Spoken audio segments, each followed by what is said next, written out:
Desejo do fundo do meu coração que a paz de Jesus esteja sobre todos vocês. Quantos podem dizer amém? Eu convido a igreja do Senhor Jesus a ficar de pé e abrir a sua Bíblia no Evangelho de João. Evangelho segundo escreveu João, capítulo de número 19. Evangelho de João, capítulo de número 19. Quero ser grato a Deus e expressar a minha alegria de estar aqui nesta noite junto com a igreja do Senhor em São Bento, para glorificar e exaltar o seu santo nome, e nesta ocasião tão especial, pelo aniversário de 59 anos de emancipação política de nossa cidade. João, capítulo de número 19, quem encontrou, diga: eu vou morar no céu. Quem não encontrou, diga: eu também. A gente vai junto, em nome de Jesus. A gente espera. Eu gostaria que você acompanhasse. São apenas alguns versículos, porém de uma importância especial.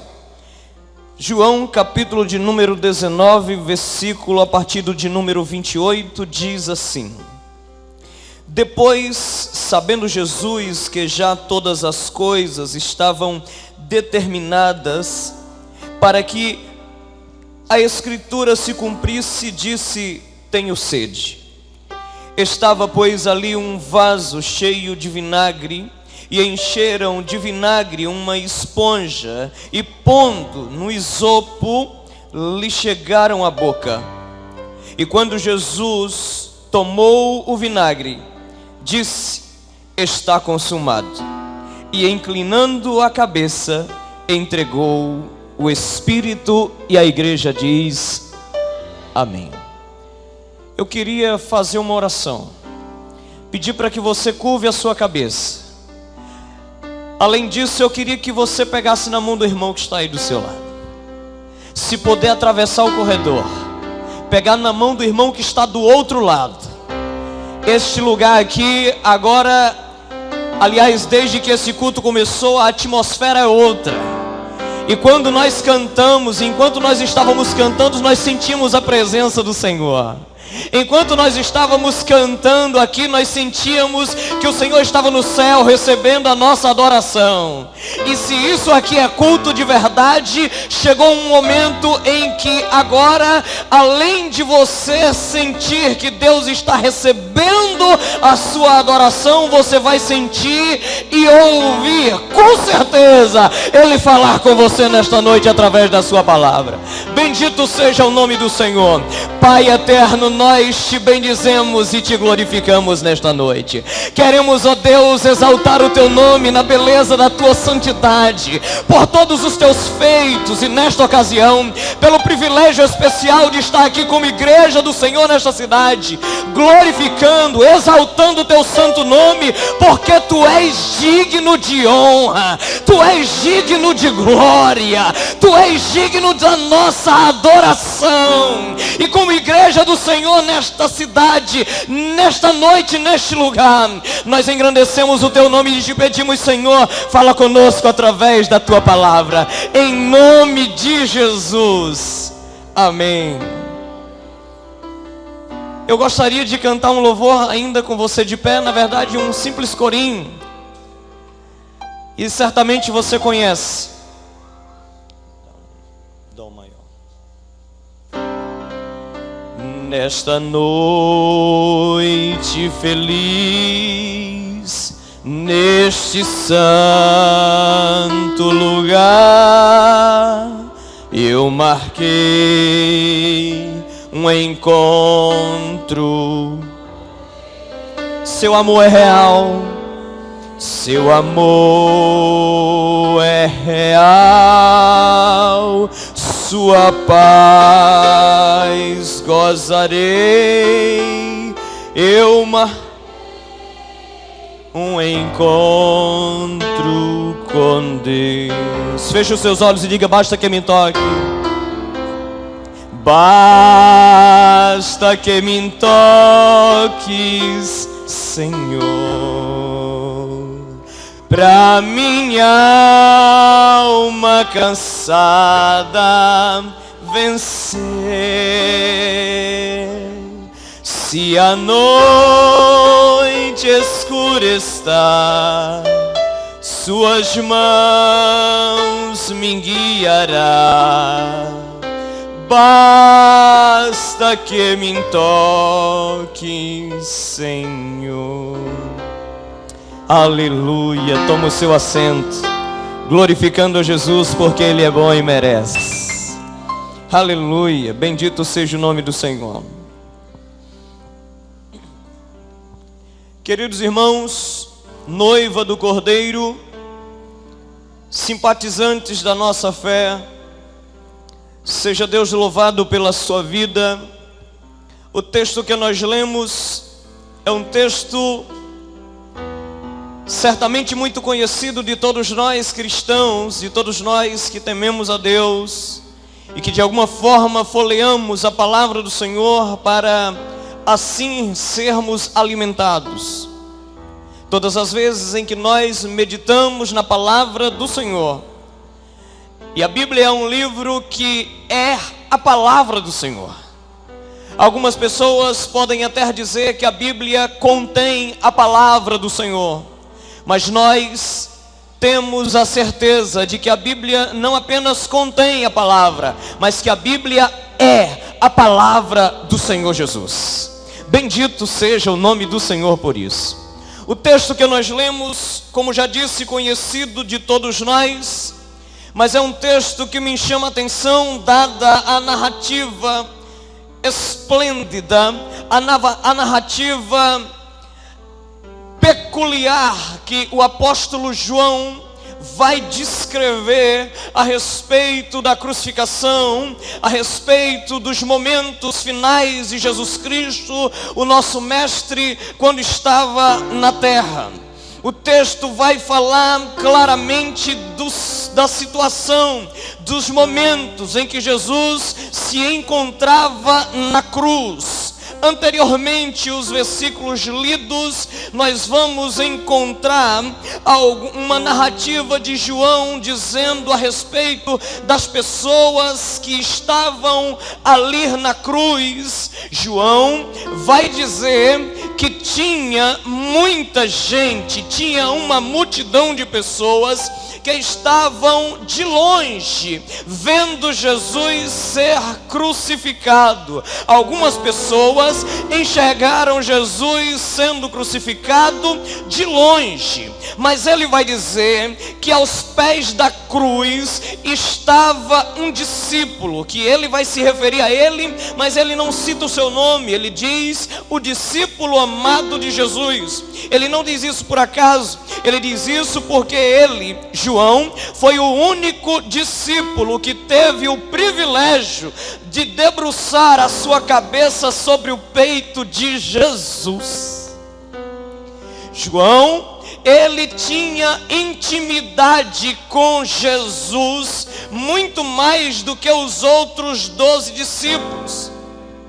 João também vai dizer que perto da cruz, que próximo ali à cruz, muito próximo, estavam também 3 mulheres. Ele vai dizer, uma dessas mulheres era Maria, mãe de Jesus. Ele vai dizer também que a outra mulher que estava ali aos pés da cruz era irmã de Maria, que também se chamava Maria. E ele vai dizer que o nome do seu esposo era Clopas. Pois bem, ele também vai dizer que ali aos pés da cruz tinha uma outra Maria, que ele vai chamar de Maria Madalena. Essas 3 mulheres tiveram a oportunidade de estar aos pés da cruz, vendo ali o nosso mestre Jesus sendo crucificado.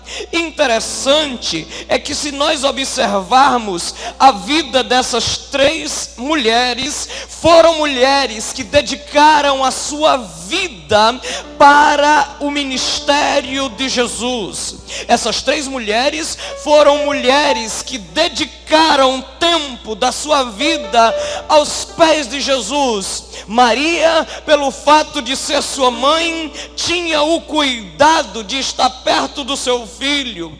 A Maria, irmã de Maria, no caso tia de Jesus, estava ali próximo. E a Bíblia, os historiadores, principalmente os mais renomados do primeiro século da igreja, vai dizer que essa Maria, que o homem, que o seu esposo tinha o nome de Clopas, ela vai dizer que, o historiador vai dizer que ela financiava o ministério de Jesus. Com os bens que ela possuía, ela ofertava no ministério de Jesus. E pelo fato dela ofertar no ministério de Jesus, ganhou a aproximação de Jesus ao ponto de ser tida como alguém muito íntima da família. Só pessoas tão próximas poderiam estar ali, e tinha que ser escolhida pela pessoa que ia sendo crucificado. Deixa eu te dizer, Maria, mãe de Jesus, estava ali, Maria, esposa de Clopas, estava ali, e Maria Madalena estava ali, e João, o discípulo amado de Jesus, estava ali aos pés da cruz, porque ele escolheu. Quando ia ser crucificado, a multidão tinha que ficar de longe. Os que não eram próximos de Jesus tinham que ficar de longe, porque não podiam assistir de perto a crucificação do nosso mestre. Mas essas 3 mulheres e João foram ditas aos soldados: a gente quer se aproximar. E eles disseram: não, só 4 pessoas no máximo podem se aproximar, e tem que ser os parentes de primeiro grau, ou alguém que tenha muita intimidade. E aí, quando eu olho para esse contexto, eu percebo que João, mesmo não sendo tão próximo de Jesus pela raiz sanguínea, ele era alguém que Jesus olhou e disse assim: ele é próximo de mim, ele pode assistir a minha morte. Deixa eu te dizer uma coisa: para que você possa enxergar Jesus de perto, você precisa se aproximar um pouco mais dele. Eu não sei qual é o que você precisa. Na verdade, você precisa fazer alguma coisa para se aproximar de Jesus. E talvez você pense: não, mas eu preciso que Jesus se aproxime de mim. Deixa eu te dizer uma coisa: não há nada que Deus possa fazer para que Ele se aproxime mais de você. Ele já se aproximou o suficiente do ser humano. Jesus deu a sua própria vida em favor da nossa.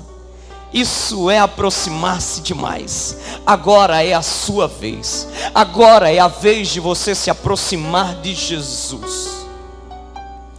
Maria, esposa de Clopas, se tornou próxima de Jesus porque financiou o ministério de Jesus. Deixa eu te dizer uma coisa: se você é alguém que financia o reino de Deus, você é alguém que está próximo de Deus. E por mais que você ainda não tenha sido alcançado pela palavra do Senhor, é só uma questão de tempo. Ele vai se revelar para você. Aleluia, bendito seja o nome do Senhor. Pois bem, essas 4 pessoas estavam próximas de Jesus. Mas tem um detalhe interessante que me chama a atenção. Não é apenas o fato de Jesus estar na cruz. E no texto que nós lemos vai dizer que quando Jesus, tendo terminado de tomar o vinagre, ou de provar do vinagre, ergueu ou levantou a cabeça e disse disse estar consumado. Antes disso, nós precisamos ser arremetidos a um outro lugar, que não é o Calvário, que não é o monte chamado Caveira, mas é um outro lugar chamado Getsemane. O Getsemane foi a decisão de Jesus. Jesus, o que consumou o ato de Jesus foi o fato dele dizer: está consumado na cruz. Mas de fato a decisão já havia sido tomada no Getsemane. Foi no Getsemane que Jesus decidiu que deveria ou que precisava morrer, embora ele já sabesse desde quando nasceu. Queridos irmãos, noiva do Cordeiro, amados pastores, embora nós sabemos que já havia o propósito de Jesus vir ao mundo, e para isso ele deveria morrer, para tirar o pecado da humanidade. Mas quando nós enxergamos a passagem do Getsemane, a palavra Getsemane quer dizer lugar da prensa, ou prensa de óleo. Para isso nós precisamos entender: se Jesus esteve no Getsemane, Jesus passou por apertos no Getsemane. Pois bem, Jesus está no Getsemane, ele ainda não está na cruz. Eu preciso que você entenda esse plano de fundo, e enquanto eu vou narrando, você vai pintando este quadro. Veja bem, Jesus está no Getsemane, é noite, talvez um horário como esse. Jesus vai orar, e quando ele está orando, ele começa a sentir coisas que ele ainda não havia sentido. Veja bem, Jesus chega para os seus discípulos, e os discípulos de Jesus têm o costume de ver Jesus alegre, de ver Jesus sempre dando e devolvendo sorriso para o rosto de alguém. Eles sempre têm o costume de ver um Jesus com um semblante feliz. Mas nesta noite, nessa fatídica noite, Jesus chega para os seus discípulos, e ele não vai dizer para os discípulos: vamos cantar um hino. Ele não vai dizer para os discípulos: vamos ali que eu vou fazer um milagre. Não, quando Jesus se aproxima dos discípulos, ele vai dizer para os seus discípulos, que até então nunca ouviam Jesus ter dito isso, e ele diz assim: a minha alma está angustiada até a morte. Os discípulos não conheciam esse vocabulário de Jesus, porque Jesus era alguém que aonde chegava havia sorrisos. Jesus era alguém que aonde chegava haviam aplausos, pessoas glorificavam o nome do Senhor e dizia: é esse aí o profeta, esse aí é o Messias. Pessoas se aproximavam dele, como um certo homem chamado Nicodemos. A Bíblia vai dizer que ele era alguém da corte, ele era alguém que fazia parte do poder judiciário em Israel na época, e ele vai ter com Jesus de noite, por conta do seu ofício. Estando com Jesus de noite, ele vai dizer para Jesus: mestre, vejo que tu és um profeta da parte de Deus, porque ninguém fala as coisas que tu fala sem que do céu não tenha sido revelado. Então Jesus era alguém que quando falava, as pessoas percebiam que existia nele uma autoridade diferente. Alguém do lado do contra, digamos assim, se aproxima e dá uma ordem para os soldados: eu quero que vocês vão lá aonde Jesus está e vocês prendam ele. Só que os soldados saíram, o intuito era de prender Jesus, só que eles se atrasaram. É um problema se atrasar. Eles se atrasaram, e quando eles se atrasaram, eles chegam no horário que Jesus já tem começado a pregação. Se eles tivessem chegado no horário do louvor, talvez tivesse dado certo. Mas quando ele chega, Jesus está pregando. E quando Jesus está pregando, ele diz: não, para não criar tumulto, vamos sentar aqui, ouvir Jesus falar, depois a gente prende ele. E aí a Bíblia vai dizer que eles sentaram. E aí o culto terminou, como todos nós fazemos, abraçamos, damos a paz do Senhor, Jesus te ama. E eles saíram, eles foram embora. E quando eles chegaram lá diante das autoridades, disseram: e aí, vocês prenderam Jesus? Não, a gente não prendeu. Mas por que? Ele não estava lá? Não, ele estava. E por que vocês não prenderam? Disse: não, é porque ele prega com uma autoridade, ele fala do jeito que ninguém fala, e não deu para a gente prender ele, foi por isso. Bendito seja o nome dele, aleluia, aleluia.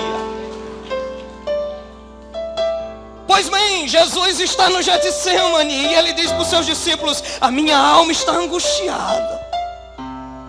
Ele chama os discípulos para orar, mas oração é algo que a igreja precisa entender, que ela não pode viver sem oração. A igreja do Senhor que está aqui, entenda: você não pode viver sem oração. Mesmo sabendo que muitas pessoas têm dificuldades para orar, você não pode viver uma vida longe de oração. Jesus chama alguns discípulos para orar, e quando ele chama, eles não conseguem dar conta da oração. Depois Jesus chama mais 3, vai mais à frente, e aí Jesus ora com eles, mas eles também não conseguem dar conta, e Jesus vai mais à frente e começa a orar. E quando Jesus está ali, acontece algo que eu fico pensando, que se a atitude de Jesus fosse outra, nós não estávamos aqui. Jesus vai orar, e sendo Deus, ele começa a ter visões. Sendo Deus, ele começa a enxergar aquilo que ele vai passar quando o dia amanhecer. Sendo Deus, ele começa a enxergar os soldados se aproximando e dizendo: a gente procura Jesus. Ele se apresenta, diz: eu sou. Eles prendem ele, e deixa eu lhe dizer, Jesus está no Getsemane, ele está orando. Igreja do Senhor, igreja que ora tem visões de Deus. Pois bem, enquanto Jesus está orando, ele consegue enxergar os soldados se aproximando, prendendo ele, levando ele até Pilatos, de Pilatos para Herodes, de Herodes vai para Caifás, de Caifás para Anás. Pegaram o nosso mestre e começaram a jogar, porque eles tentavam de alguma forma incriminar o nosso mestre, fazendo isso à noite. Nem no nosso país, a não ser que comece o julgamento de dia, e aí pode se estender para a noite, mas não se inicia julgamento de noite. O nosso mestre começou a ser julgado e condenado à noite, na escuridão. Pois bem, Jesus consegue enxergar no Getsemane a sua trajetória crucifixial. E ele consegue enxergar os soldados agora pegando uma coroa. Mas não é uma coroa brilhante, cheia de pedras, uma coroa de ouro, não. Ele enxerga uma coroa de espinho, uma coroa de espinho bem trançada. E para quem sabe e tem conhecimento geográfico e botânico da região de Israel, vai saber que aqueles espinhos não eram espinhos de limão. Vai saber que aqueles espinhos eram fortes espinhos. Jesus está no Getsemane, mas ele olhando, ele consegue enxergar que eles colocam a coroa sobre a sua cabeça, como se não bastasse as pontas dos espinhos entrando em sua cabeça, eles batem com um caniço para que os espinhos perfurem o couro cabeludo da cabeça do nosso mestre. Jesus está enxergando isso no Getsemane. Depois dali, Jesus observa na cena que ele, sendo suas mãos amarradas, colocam ele em um tronco, e ele olha do lado e tem um guarda pretoriano com um chicote na mão. O nome do chicote era Azorrague. Esse chicote tinha pelo menos 12 tranças. Em cada trança, na ponta, tinha um pedaço de osso. E tinha também pontas de chumbo. E quando Jesus observa, aquele guarda pega o chicote e ele vai açoitar o nosso mestre. Cada chicotada que Jesus levou, cerca de 40 chicotadas. Cada corte, cada chicotada, 12 cortes se abriam no corpo do nosso Senhor. Cerca de 460 cortes Jesus sofreu no seu corpo antes de chegar na cruz. Jesus enxerga isso no Getsemane. E quando Jesus enxerga isso, ele começa a sentir uma profunda agonia. Ele consegue perceber que é colocado sobre os seus ombros quase cerca de 140 quilos de cruz, pedaço de madeira, e ele sai carregando. Ele enxerga isso no Getsemane. Ele percebe que quando ele chega na cruz, quando ele chega no Calvário, aquela cruz não era de Jesus. Deixa eu te dizer, aquela cruz não era de Jesus. Aquela cruz era de Barrabás. A história vai dizer que Barrabás era um homem zarrão, era um homem grande. Jesus não era tão grande assim.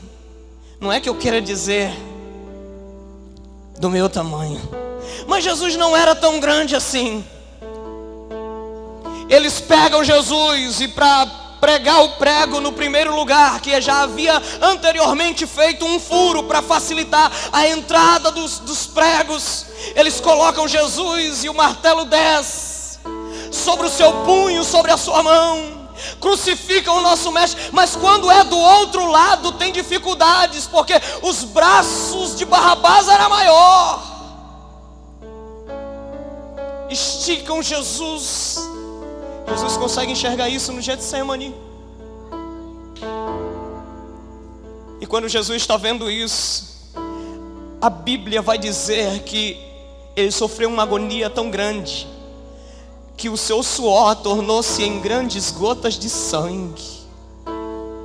A ciência prova que isso é possível. A ciência diz que à medida em que alguém sofre uma grande agonia, à medida em que alguém sofre um grande pavor, ela corre o risco de ter um ataque cardíaco e morrer. Mas Jesus não podia morrer de um ataque cardíaco. A ciência também diz que, dada a agonia, o coração batendo forte, a pressão de Jesus aumenta e ele poderia ter morrido de um AVC. Mas Jesus não podia morrer de AVC. Então a ciência vai dizer, e a secretária de saúde que está aqui pode comprovar, que a outra coisa que poderia acontecer era os seus polos se dilatarem. E à medida em que ele se dilata, junto com o suor do seu corpo, começa também a pulular sangue. E a Bíblia vai dizer que o suor do nosso mestre tornou-se em grandes gotas de sangue. A agonia de Jesus no Getsemane foi tão grande que o seu suor se tornou em grandes gotas de sangue. Jesus enxerga isso no Getsemane. E ele está orando.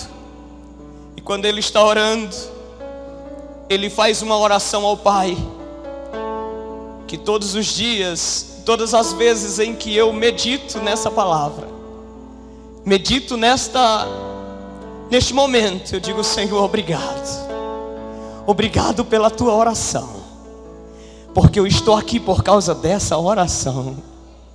Jesus disse assim: Pai, se for possível, passe de mim essa agonia. Se for possível, passe de mim este cálice. Jesus faz esta oração e parece-me que tem um silêncio ali. Jesus para de orar. Ele diz: Pai, se for possível, passe de mim este sofrimento, essa agonia. Passe de mim este cálice. porque Jesus está vendo o que vai passar.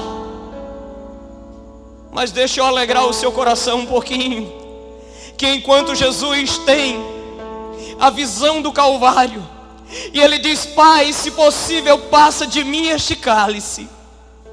Agora a visão de Jesus é ampliada. E quando a visão de Jesus é ampliada, ele consegue enxergar na eternidade. Ele enxerga uma cidadezinha no estado da Paraíba, chamada São Bento.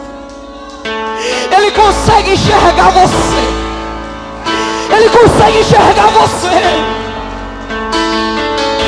Aleluia. Bendito seja o nome do Senhor. Quando Jesus enxerga São Bento, ele olha na direção da sua casa. Ele olha para você. E ele vê eu e você caídos, perdidos. Ele vê eu e você pecadores, desgarrados, precisando de perdão. Ele olha para eu e você e diz assim: não dá. Eu sei que eu vou sofrer. Eu sei que eu vou passar por tudo isso, mas eu aguento. Eu sei que é só 3 dias. Eu sei que é só 3 dias depois. Vendo eu e você pecadores, quando ele enxerga nós, encontra nós perdidos, sem nenhuma saída, ele ergue os olhos para os céus, o seu peito abre, ele levanta a sua mão e diz assim: Pai, todavia, seja feita a tua vontade, não a minha. Foi por causa disso, foi por causa de você, foi por causa de mim, perdidos pecadores, perdidos necessitados de salvação, que Jesus disse: não, a minha vontade é não passar por isso, mas a vontade tua é que prevalece. Seja feita a tua vontade, seja feita a tua vontade, seja feita a tua vontade. Aleluia, aleluia. Não dá para falar de Jesus sem que o nosso coração arda. No mínimo nós pregamos, nós pastores pregamos no mínimo sobre esse assunto uma vez por mês. No mínimo. Todos os cultos de Santa Ceia é nosso costume falar sobre a cruz, falar sobre Jesus, falar sobre a ressurreição dele. Há algum tempo atrás, quando Deus deu graça e eu comecei o ministério em que ele entregou em minhas mãos, desde então, pelo menos uma vez por mês, eu prego esta palavra. Mas deixa eu te falar, não me falta emoção em falar disso aqui, porque é por causa disso que nós estamos aqui. Foi por causa desta oração de Jesus.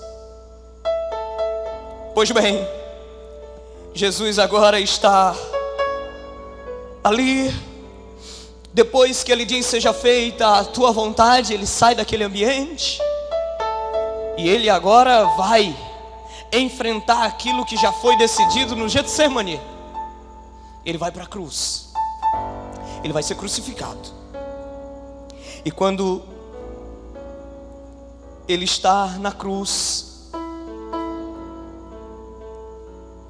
algumas pessoas que estão ali presentes, um deles, a Bíblia não fala o nome, mas vão chamar ele de o ladrão da cruz. Tem 2 homens, um à sua direita e à sua esquerda, todos dignos de morte, porque haviam cometido vários delitos, eram delinquentes, haviam cometido vários crimes, eram criminosos. E aí tem uma multidão que também tem alguns soldados que também está crucificando Jesus. E eles, não temendo a Deus, vão dizer: se você é realmente quem diz que é, salve-se a você. Um dos ladrões da cruz diz: Se você é quem diz quem é, salve a ti mesmo e a nós também. Mas enquanto isso acontece de um lado, Deus olha dos céus e diz: não pode ser injusto. Enquanto um não teme, o outro precisa temer. Deus trabalha no coração daquele outro homem e ele diz assim: tu nem temes a Deus? Nós estamos aqui porque merecemos. Nós estamos aqui porque somos criminosos, mas esse homem não fez nada.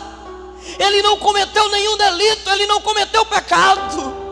Imagino eu, o homem crucificado ergue a cabeça e em cima da cruz de Jesus tem uma frase: Rei dos Judeus. Ele ergue a cabeça e diz: ó rei, lembre-se de mim quando você entrar no seu reino.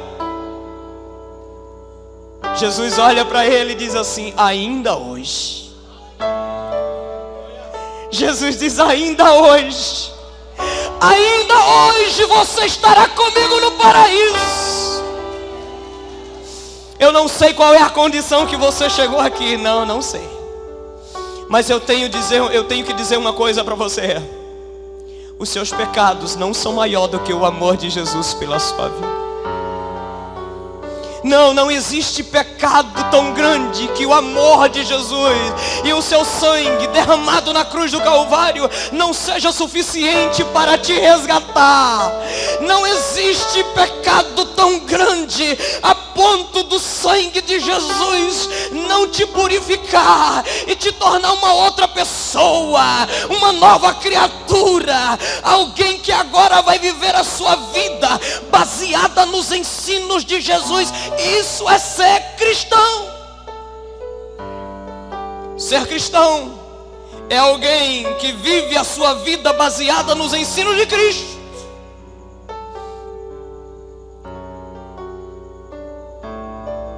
Não existe nenhum pecado que você tenha cometido ao ponto de você dizer: para mim não tem mais jeito. Jesus de Nazaré morreu na cruz do Calvário para perdoar os seus pecados. Você precisa fazer alguma coisa para isso acontecer. Pastor, o que eu preciso fazer? Você precisa fazer como as 3 Marias, se aproximar dos pés da cruz, reconhecendo que você não consegue conduzir sua vida sozinho, reconhecendo que por mais que você seja intelectual, por mais que você seja inteligente, por mais que você seja bem-sucedido, você não consegue conduzir a sua vida de forma equilibrada. Sempre vai ter alguma coisa que vai acontecer e você começa com tudo de novo. Ei, você pode achar que eu estou falando a respeito da sua vida, eu estou falando a respeito da minha. Sabe por quê? Porque outrora eu também já vivi assim, do jeito que você talvez esteja agora. Deixa eu te dizer, eu também já fui alguém que todas as vezes tentei equilibrar a minha vida. Eu também já fui alguém que outrora eu tentei conduzir os meus passos de dizer: vai dar certo. E todas as vezes que eu tentava, e aí quando eu achava que ia engrenando, eu digo: agora vai dar certo, agora vai funcionar. De repente desmoronava tudo e eu voltava para o marco zero de novo. Até que um dia, era uma sexta-feira, lembro-me como se fosse hoje, 10 horas da noite, em um apartamento que morava, eu resolvi fazer uma oração a Jesus de Nazaré. E eu disse: Senhor, sabe de uma coisa? O Senhor me conhece. Eu resolvi entregar a minha vida para você. Eu resolvi entregar minha vida a Ti, porque eu tenho percebido nesses dias, nesses anos, que eu não consigo controlar a minha vida, que eu não consigo conduzir os meus passos, porque todas as vezes que eu tento não dá certo. Senhor, faça uma coisa: se o Senhor quiser me matar, uma oração de alguém que está desesperado, Outro dia visitando um cidadão aqui em São Bento, passando por processo de depressão. Quando cheguei lá, tinham alguns policiais que já estavam tentando contê-lo. E o clamor dele para um dos policiais era: resolva o problema da minha vida, seu policial. Atire em mim. Atire em mim. Resolva o problema da minha vida. Se o senhor me dá um tiro, o senhor vai resolver o problema da minha vida. Eu disse: não, não. Jesus resolve o problema da tua vida. Pastor, é porque você não sabe, o meu problema é a ausência de alegria. É porque você ainda não conhece o Jesus que eu conheço. Porque a minha Bíblia diz que aonde a presença de Deus está, há fartura de alegria. Se o seu problema é falta de alegria, ei, deixa eu te dizer uma coisa. Ei, Jesus vai tornar você a pessoa mais feliz da terra. Concluindo a oração, eu disse: Senhor, eu vou dormir. Se eu não amanhecer amanhã e acordar, eu vou entender que eu não presto mais para morar aqui. Mas o que eu quero é morar aí no céu com o Senhor. Fui dormir. Acredite, acordei no outro dia. 15 dias depois, as coisas começaram a clarear. 15 dias depois, alguém que vivia desgarrado em solidão, encontrei o meu bem-querer, o amor da minha vida. Tá ali ela, aquela galega bonita. Lá no Ceará a gente chama de loira, mas aqui é galega, né?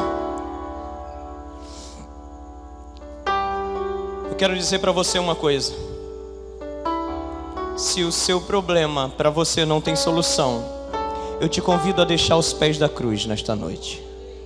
Aos pés da cruz de Jesus. Ele vai resolver o problema. Sabe, quando Jesus está crucificado, aquele discípulo amado de Jesus, João, está ali, e a mãe dele também, a mãe de Jesus, e ele mesmo morrendo, mesmo sendo crucificado, Jesus cuidou de famílias. Foi falado de famílias aqui, é responsabilidade da igreja, é responsabilidade do povo de Deus. Não apenas os nossos gestores, não. A maior responsabilidade é da igreja do Senhor. Porque tem um texto em 2 Crônicas, capítulo 7, versículo 14, que é o próprio Deus escrevendo para um homem chamado Salomão. Ele vai dizer: e se o meu povo, que se chama pelo meu nome, se humilhar e orar e buscar a minha face e se converter dos seus maus caminhos, eu, o Senhor, ouvirei do céu, perdoarei o seu pecado e sararei a sua terra. Jesus, aos pés da cruz, olha para sua mãe e diz assim: ela não pode ficar desamparada. Ele olha para o discípulo e diz assim: ei, homem, eis aí a tua mãe. Mulher, eis aí o teu filho. Sabe o que Jesus está dizendo? Fica no meu lugar. Assume a responsabilidade de filho, de pai, de família, pelo fato do seu padrasto ter morrido. Maria não podia ficar desamparada. E ele diz: cuida dela, cuida de minha mãe por mim. Eu estou indo, mas cuida dela. Talvez você tenha alguém na sua rua em que Deus tem despertado você para orar por esta pessoa. É Deus dizendo: cuida dela. É Deus dizendo: cuida dele.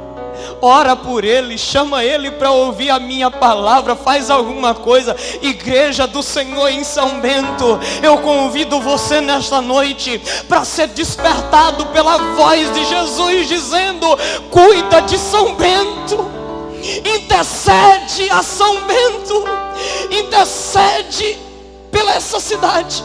À medida em que a igreja do Senhor em São Bento orar, vidas serão libertas. À medida que a igreja do Senhor em São Bento orar, depressivos serão curados. Enquanto a igreja do Senhor em São Bento interceder, Os problemas que surgirem administrativamente vão encontrar-se uma solução, porque Deus dará sabedoria aos olhos dos nossos gestores, e assim os problemas serão solucionados. A palavra do Senhor diz que quando um justo governa, o povo se alegra. Oremos, oremos. A igreja do Senhor precisa orar, e eu convido você a ficar de pé.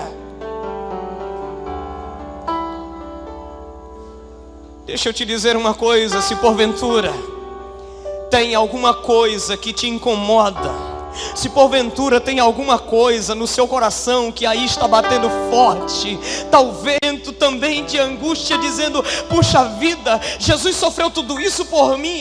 Jesus sofreu tudo isso por você. E aí o que eu posso fazer por Ele? Olha, Ele já entregou a vida dele por você. O que você vai fazer por isso? Deixe aos pés da cruz os seus problemas. Entregue-se a sua vida a Cristo e diga: Senhor, conduz os meus passos, guie os meus caminhos. Vou deixar todos os meus problemas aos pés da cruz, e a partir de hoje, Senhor, guia a minha vida, conduz os meus passos. Aleluia, aleluia. A igreja ora, a igreja intercede. Nós vamos louvar. Enquanto nós louvamos, pense na letra deste louvor, faça dela uma oração ao Senhor e diga: Senhor, eu vou deixar na cruz, vou deixar na cruz os meus problemas, os meus anseios, porque eu sei que o Senhor cuida de mim. Então não se preocupa com o amanhã, vive hoje. E Deus está dizendo: hoje é o dia em que eu marquei para que você se encontre comigo aqui, aos pés da cruz. Aleluia, aleluia, aleluia, aleluia. Nós te adoramos, Senhor. Nós te adoramos e queremos te bendizer pela a graça do Senhor que nos alcançou, pelo amor do Senhor que se derramou ao nosso favor, pela tua decisão no Getsemane dizendo: Pai, seja feita a tua vontade. A vontade de Deus para a sua vida nesta noite é de que você entregue a sua vida a Ele. Aleluia. Aleluia, aleluia, aleluia, aleluia.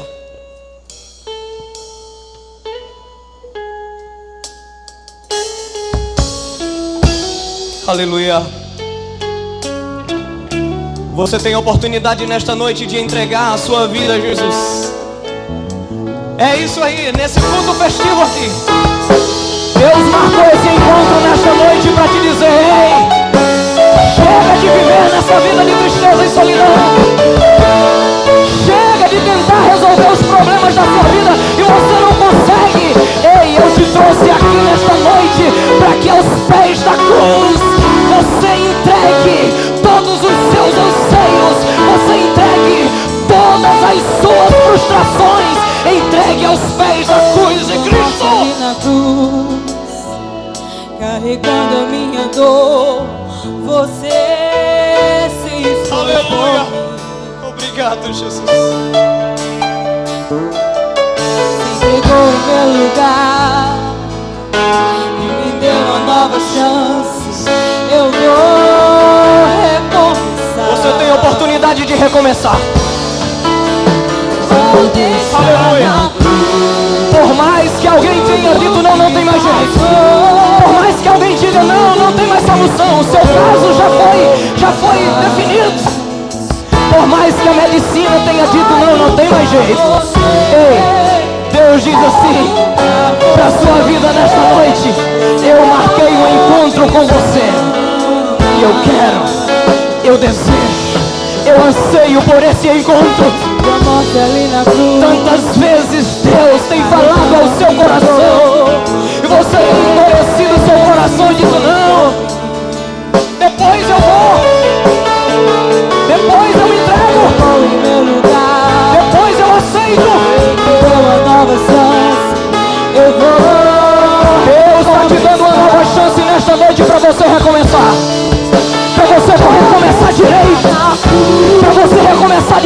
consciente. Para você recomeçar dizendo: Senhor, eis-me aqui. Eu quero deixar tudo que ficou para trás e entregar-me a Ti. Aleluia, o Teu amor me chama, Jesus. O amor de Jesus chama você nessa noite. Aonde está você? Ei, levante a sua mão, eu quero orar por você. Levante a sua mão.